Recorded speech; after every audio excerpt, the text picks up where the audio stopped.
8화. 불가피한 휴장. 이태원 MH호텔 VIP 라운지. 신우는 그곳 프런트 직원의 안내를 받아 안쪽으로 들어갔다. 문 앞과 주변에 경호원들로 보이는 사내들이 여러 서 있었다. 그중 하나가 신우를 빤히 보고서 말했다. 안으로 들어가시면 됩니다. 문이 열리면서 테이블 가운데 앉은 노인과 그 옆으로 선 사내를 보았다. MH그룹의 회장인 명중환과 비서이자 경호원인 구상우였다. 동시에 신우는 장만수에게 들었던 미래에 벌어진 일들을 떠올려봤다. 심근경색이라고 했지? 일단 어디가 아픈 것 같지는 않아 보이는데 알려지지 않은 지병이 있을지도 모르지. 명중환이 신우를 똑바로 보면서 말했다. 자네가 백신우로군. 일단 거기 앉지. 신우는 덤덤히 걸어가 맞은편에 착석했다. 무슨 일로 보자고 하셨습니까? 인사도 없이 바로 본론인가? 아, 말은 편하게 해도 괜찮겠지? 마음대로 하시죠. 그리고 서로 누군지를 아는데 굳이 친한 것처럼 인사까지 나눌 필요가 있을까요? 까칠한 신우의 태도에도 명중환은 미간 한번 찌푸리지 않았다. 나에 대해서 자네 어미에게 들었나 보군. 하면 내가 자네의 외조부인데 인사가 더욱 필요한 관계가 아닌가? 이에 신우의 미간이 살짝 질룩였다. 평생 모르고 살던 관계를 굳이 이제 와서 정립할 필요가 있을까요? 보기보다 고집이 상당하군. 필요에 따라서 부리는 편이죠. 잔잔한 대화 속에서 날카로운 분위기가 교차했다. 그러다 명중환은 살짝 웃음이 흘러나왔다. 후훗. 성격이 제 어미를 쏙 빼닮았어. 딱히 기분 좋은 말은 아니네요. 그래서 본론이 뭐죠? 제가 바빠서 하실 말씀이 없다면 돌아가 볼까 하는데요. 신우는 명중환을 뚫어지게 쳐다보았다. 수많은 역경 속에서 MH그룹을 이뤄낸 만큼 무거운 느낌이었다. 하지만 신우도 그 분위기에 밀리지 않았다. 성미도 급한 편이군. 그건 상대에 따라 다르죠. 그런데 계속 이런 식으로 이야기를 빙빙 돌리실 건가요? 용건이 없다면 이만 일어나죠. 미안하네.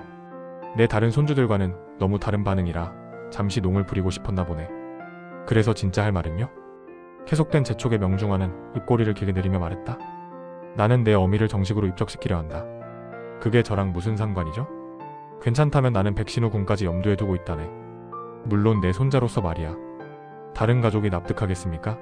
하나도 아니고 둘 당연히 문제가 많을 텐데요. 수락도 거절도 아닌 반문이 넘어오자 명중환은 의아한 표정을 지었다. 내가 내린 결정이다. 물론 지금까지 가려졌던 진실로 인해 이런저런 일들이 벌어질 수도 있겠지. 희연이와 내가 감당할 일도 많겠지만 말이야. 이에 신우는 차가워진 눈빛으로 그를 보았다. 그러다 제가 MH그룹을 삼키기라도 하면 어쩌시려고 그러십니까? 상당히 도발적인 대답이었다. 이에 명중환은 잠시 멈칫했다가 묘한 미소를 지어 보였다. 본의 아니게 백신우 군에 대해서 조사를 해봤어?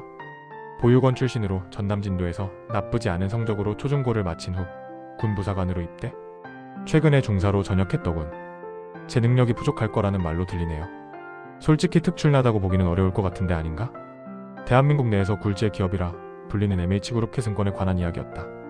그런 그룹의 명맥을 잇는 명중환의 자식들과 손주들은 어릴 때부터 경영 수업을 받아왔다. 게다가 명인철과 명성철은 그룹 내 중요직을 맡아 실세나 다름없었다. 누구라도 그런 위치의 인물들을 쉽게 무너뜨리지 못할 것이다. 회장님이 그렇게 생각하신다면 회장님 눈은 거기까지인 거겠죠? 내가 백신우 군을 잘못 보고 있다는 말인가? 회장이란 위치에 있으셔서 결정과 통보만 내리실 줄 알았는데 생각보다 물음이 많으신 분이셨나요? 순간 명중환은 뭔가에 머리를 맞은 듯이 띵해졌다. 내가 자네를 귀찮게 하는 모양새가 되어버렸군. 그리고 입적에 관해서는 딱히 관심 없습니다. 한국에 계속 있을 생각이라면 우리 MH그룹에 들어오는 건 어떤가? 자리에서 일어나려던 신우는 그 말을 듣고서 멈췄다. MH그룹의 말입니까? 적당한 자리를 주겠네. 물론 내 어머니도 정식 입적 후 마땅한 자리에 앉게 될 것이고 어머니라고 불릴 관계가 아닙니다. 어떤 이유로든 23년, 회기 전 인생까지 포함한다면 수십 년이었다. 그 사이 명중환은 살짝 난감한 표정을 지어 보였다. 일단 내 제안은 어떻게 생각하는가? 어떤 자리를 주실 생각이죠? 군인 출신이라고 해서 파닥부터 올라갈 FM일 줄 알았는데 그건 아니었나? 이러나 저러나 결국 낙하산 아닙니까? 그럴 바에는 차라리 높을수록 좋죠? 욕심이 과하다고 생각하지는 않나? 딱히요. 하실 말씀 다 끝나셨으면 이만 실례하겠습니다. 신우는 그렇게 말하고서 밖으로 나갔다. 며칠 후 평창동 명씨 일가의 자택에는 명중환을 비롯하여 대부분의 가족이 모였다.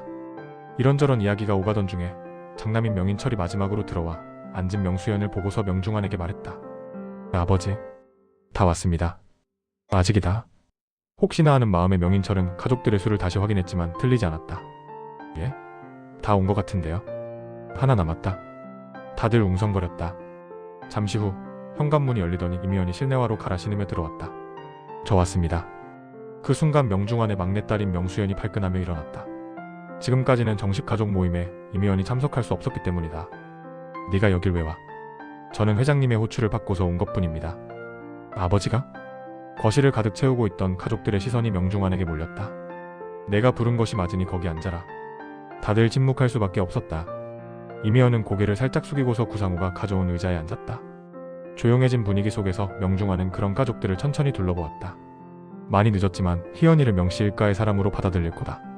다들 그게 어떤 의미인지 잘 알았다. 이에 가족들이 깜짝 놀라며 외쳤다.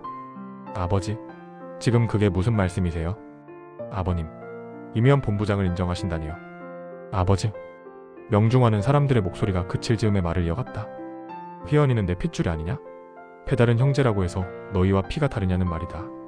하지만 지금까지 희연이는 전략기획본부장으로서 그룹을 위해 열심히 힘써줬다. 그 노고를 치하하는 겸 내가 내린 결정이니 너희들은 아무 말도 하지 마라. 물론 전략기획본부도 다른 이름으로 정식 승격시킬 거다. 명인철이 잔뜩 걱정스러운 표정으로 말했다. 이 일이 바깥으로 알려지면 그룹 이미지만 나빠질 겁니다. 주가도 폭락하게 될 거고요. 어떤 기업이든 오너 리스크를 무시할 수 없었다. 특히 혼외자에 대한 것은 대외적 이미지가 실추되기 쉬운 이슈이다 보니 웬만해서는 드러나서는 안 되었다. 물론 이미연의 존재도 그런 우려가 컸기에 지금까지 MH그룹의 그림자로 살도록 만들었다. 타격이 아예 없을 수는 없겠지만 완충 역할이 될 스토리는 이미 짜두었으니 걱정하지 마라. 스토리라뇨? 그때 명중환의 비서인 구상우가 서류를 들고서 나왔다. 회장님께서 이미연 본부장의 친모인 이명주 씨를 만난 시기는 전 사모님께서 돌아가신 이후입니다. 이를 바탕으로 회장님과 이명주 씨는 잠시 만났다가 헤어졌고 당시 임신 중이었다는 것을 모르다가 뒤늦게 안후에 거두었다는 걸로 발표할 겁니다. 하지만 혼외자라는 건 달라지지 않습니다. 주주들의 반발이 있을 거고요. 일단 회장님께서 곧바로 임 본부장을 입적시키려 했지만 스스로 거부했다는 걸로 포커스가 맞춰질 예정입니다. 대신 그룹에서 거둔 후 지금까지 성공시킨 프로젝트와 함께 발표하면 문제를 최소화시킬 수 있습니다. 언론 플레이로 대대적인 동정 여론을 형성시킨다는 계획이었다. 현재 설명한 대로 진행된다면 문제가 없을 수도 있었다. 물론 MH그룹은 그렇게 만들 수 있을 정도의 힘을 가졌다. 조용히 듣고 있던 명인철이 이미연을 쳐다봤다. 이미연 본부장은 불쌍했던 인생이 그룹의 입맛대로 포장되는 것인데 괜찮은 건가? 멋대로 그녀의 인생을 폄하시키는 발언이었다. 하지만 이미연은 아랑곳하지 않으며 말했다. 저는 상관없어요. 하. 이내 명중환은 자신의 눈치를 살피는 가족들을 둘러보았다. 일단 전략운영본부부터 그룹 본사의 지상층으로 옮기지.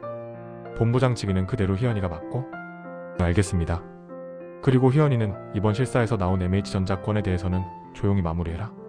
인철이도 문제가 커지기 전에 옆에서 충분한 도움을 주고 말이야. 아버지. 순간 명인철의 날카로운 눈빛이 이미연에게 꽂혔다. 동시에 명중환이 그런 명인철을 보며 따끔하게 말했다. 내가 아무것도 모를 거라고 생각했던 건 아니겠지? 그건 이번 일은 희연이를 중심으로 잘 마무리 지어라. 그리고 내 아들 자리도 그룹 본사 전략운영본부에 하나 마련해 두어라. 너무 낮지도 높지도 않게 차장직급의 직책은 실장이면 적당하겠구나. 잠시 무거워지던 분위기는 그 발언으로 인해 폭풍이 되어 몰아쳤다. 이미연의 입적보다 더 큰 문제였기 때문이다. 아들이라니요? 임 본부장한테 아들이 있다고요? 그게 무슨 말씀이세요? 동시에 이미연의 얼굴이 처음으로 새하얗게 질렸다. 회장님, 그 아이 이야기는. 그녀의 외침에도 명중환은 말을 이어갔다. 얼마 전에 직접 만나봤다. 너를 닮았는지 나이에 비해 굉장히 당돌한 구석이 있더구나. 영락없이 명씨 집안의 핏줄이라는 건지. 이미 만나본 것을 되돌릴 수는 없었다. 이미연은 어떻게 해야 할지 몰라 하다가 천천히 입을 뗐다. 회사 일에 관한 건 제가 다 책임진다고 말씀드렸잖아요. 나도 안다. 하지만 그 아이도 명씨 집안의 핏줄을 이었지. 너를 들이는 과정에서 그 아이가 빠질 수도 없지 않으냐. 그래도 그 아이도 수락한 사항이다. 물론 아까 말한 자리가 그에 관한 대가 중 하나이기도 하지. 무거워진 명중환의 분위기에 다들 입을 열지 못했다. 다들 그리 알고서 이만 파하자꾸나. 명중환은 구상호와 함께 서재로 들어갔다. 그 사이 가족들은 날카로운 눈빛으로 조용히 일어나던 이미연을 째려보았다. 이내 명인철이 이미연에게 다가섰다. 잠깐 이야기 좀 하자. 그러시죠. 두 사람은 어둠이 찾아와 캄캄해진 마당으로 나갔다. 아들이라 너한테 아들? 하. 그렇게 됐어요. 게다가 입적? 진짜 미친 거냐? 제가 바란 일이 아니라면 믿어주실 건가요? 그럼 회장님이 왜 저러시는데? 무슨 말로 회장님의 생각을 바꾼 거지? 설마 MH전자 쪽? 명인철은 하려던 말을 급히 멈췄다. 순간 자신의 무덤을 팔지도 모른다고 생각했기 때문이다. 지금 하시려던 말씀이 회장님의 조건이란 걸 아시죠? 현재까지 찾아낸 비자금은 최소 2천억. 조용히 마무리 지어야 하니 다음 달까지 원상 복구해 놓으세요. 조용히 MH전자 예비비 계좌에 넣어두셔도 좋고요. 무슨 말을 하는지 모르겠는데 분명 말씀드렸어요. 이후에는 호미로 막을 거 가래로도 막지 못할 수 있으니 각오하셔야 할 거예요. 조곤조곤한 이미연의 말에 명인철은 주먹을 꽉 쥐며 떨었다. 지금 나와 해보자는 건가?